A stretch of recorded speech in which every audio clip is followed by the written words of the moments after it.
আজ আমি তোমাদের সাথে এই পিকাচু ডিজাইনটা শেয়ার করব। প্রথমে আমি চকলেট গানাচ দিয়ে এই কেকটার পিকাচুর ফেস ড্র করে নিয়েছি। তারপর ইয়েলো কালার দিয়ে স্টার নোজেলের সাহায্যে ডট ডট দিয়ে এটাকে ফিল করছি।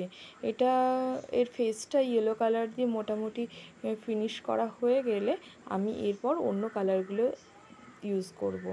এই পুরো ফেসটা ইউজ করা হয়ে গেলে আমি এর ব্লাশ যেখানে আছে মানে রেড কালারের যে জায়গাটা সেটা ফিল করব।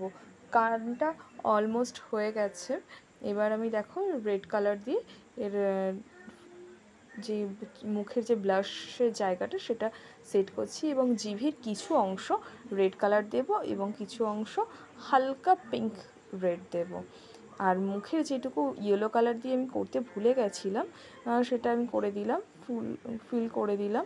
এবার যেখানে আমি চকলেট গানাচ দিয়ে ড্র করেছি সেগুলো ফিল করে দিলাম এবং ফেস অনুযায়ী আমি এর পুরো জায়গাটা করে ইয়েলো কালার দিয়ে ভরাট করে দিলাম এবং সাদা যে জায়গাগুলো ছিল ফাঁকা সেগুলো দেখতে একটু খারাপ লাগছিল, সেই জন্য আমি স্টার নোজেলের সাহায্যে এটাকে ড্র করে দিলাম। দেখো ফিল করে দিলাম। এটা পুরোটা ফিল হয়ে গেলে আমি এর কেকের চারপাশ থেকে রেড কালার দিয়ে ডট ডট দিয়ে দেবো। দেখো আমার কেকটা রেডি। যদি তোমাদের ভালো লেগে থাকে তাহলে প্লিজ লাইক অ্যান্ড সাবস্ক্রাইব।